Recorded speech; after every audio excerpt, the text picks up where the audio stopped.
दोस्तों नमस्कार, स्वागत करता हूं आपका एक और वीडियो में, जहां पर हम बात करने वाले हैं देश के रक्षा मंत्री राजनाथ सिंह की। आपको पता है कि चीन को लेकर लगातार विपक्ष सरकार पर सवाल उठा रहा है और ये मांग कर रहा है कि देखिए चीन तो कब्जा कर रहा है जमीन पर और सरकार हाथ पर हाथ धरे बैठी है। लेकिन अब राजनाथ सिंह ने क्लियर कर दिया है कि सरकार हाथ पर हाथ धरे नहीं बल्कि एक रणनीति के तहत काम कर रही है, क्योंकि लगातार विपक्ष चाहे राहुल गांधी हो या फिर और विपक्षी पार्टियां सरकार को घेरने का काम कर रही हैं। इस पर क्या जवाब दिया रक्षा मंत्री ने, वो सुनिए। यह भी तय हुआ है कि दोनों पक्ष नॉर्थ बैंक पर अपनी सेना की गतिविधियां, जिसमें परंपरागत स्थानों की पेट्रोलिंग भी सम्मिलित है, वो अस्थायी रूप से स्थगित रखेंगे। पेट्रोलिंग तभी शुरू की जाएगी जब सेना एवं राजनयिक स्तर पर यानी डिप्लोमेटिक लेवल पर आगे बातचीत करके समझौता बनेगा। इस समझौते पर कार्रवाई कल से नॉर्थ एंड साउथ बैंक पर प्रारंभ हो गई है। यह उम्मीद है इसके द्वारा पिछले साल के गतिरोध से पहले जैसी स्थिति बहाल हो जाएगी। सभापति महोदय, मैं इस सदन को आश्वस्त करना चाहता हूं, इस बातचीत में हमने कुछ भी खोया नहीं है। सभापति महोदय, सदन को यह भी जानकारी देना चाहता हूं, अभी भी एलएसी पर डिप्लॉयमेंट तथा पेट्रोलिंग के बारे में कुछ आउटस्टैंडिंग इश्यूज बचे हुए हैं। इन पर हमारा ध्यान आगे की बातचीत में रहेगा।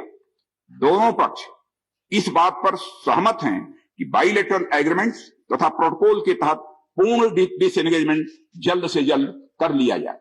मैं सदन को यह भी बताना चाहता हूं कि भारत ने चीन को हमेशा यह कहा है कि बाइलेटरल रिलेशन दोनों पक्षों के प्रयास से ही विकसित हो सकते हैं।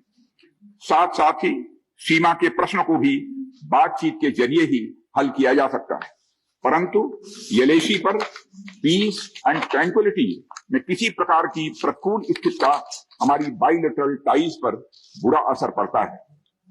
इससे चीन भी अच्छी तरह अवगत है।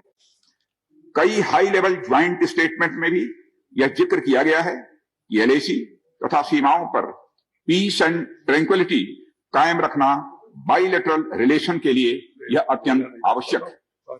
सभापति महोदय, पिछले वर्ष से चीन के द्वारा उठाए गए कदमों के कारण पीस एंड ट्रैंक्विलिटी पर प्रतिकूल असर पड़ा है। इसके फलस्वरूप चीन और भारत के संबंधों पर भी प्रभाव पड़ा है।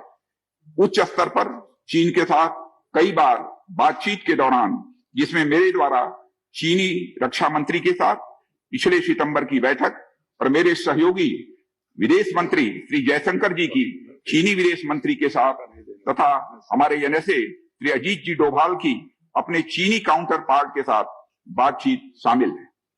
हमने स्पष्ट कर दिया है सभापति महोदय कि यह अत्यंत आवश्यक है कि एलएसी के सभी फ्रिक्शन पॉइंट पर डिसएंगेजमेंट किया जाए ताकि पीस एंड ट्रैंक्विलिटी पुनः स्थापित हो सके।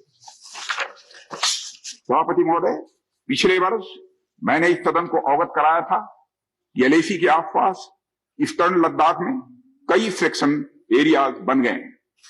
चीन ने बड़ी संख्या में सेना एवं गोला बारूद आदि भी एलएसी के आसपास तथा उसके पीछे अपने क्षेत्रों में इकट्ठा कर लिया है। हमारे सशस्त्र सेनाओं द्वारा भी भारत की सुरक्षा की दृष्टि से एडिक्वेट तथा इफेक्टिव काउंटर डिप्लॉयमेंट भी किए गए हैं। मुझे यह बताते हुए सभापति महोदय गर्व महसूस हो रहा है कि भारतीय सेनाओं ने इन सभी चुनौतियों का डटकर सामना किया है सभापति महोदय, तथा अपने शौर्य और बहादुरी का परिचय पेंगोंग त्सो के साउथ एवं नॉर्थ बैंक पर दिया है। देश और दुनिया की ऐसी ही खबरों को पाने के लिए जुड़े रहिए हमारे साथ। और हाँ, अगर आप वीडियो को फेसबुक पर देख रहे हैं तो हमारे फेसबुक पेज को लाइक करें, और अगर आप यूट्यूब पर देख रहे हैं तो यूट्यूब चैनल को सब्सक्राइब करना मत भूलिए। वीडियो को लाइक कीजिए, शेयर कीजिए और अपने कमेंट जरूर दीजिए।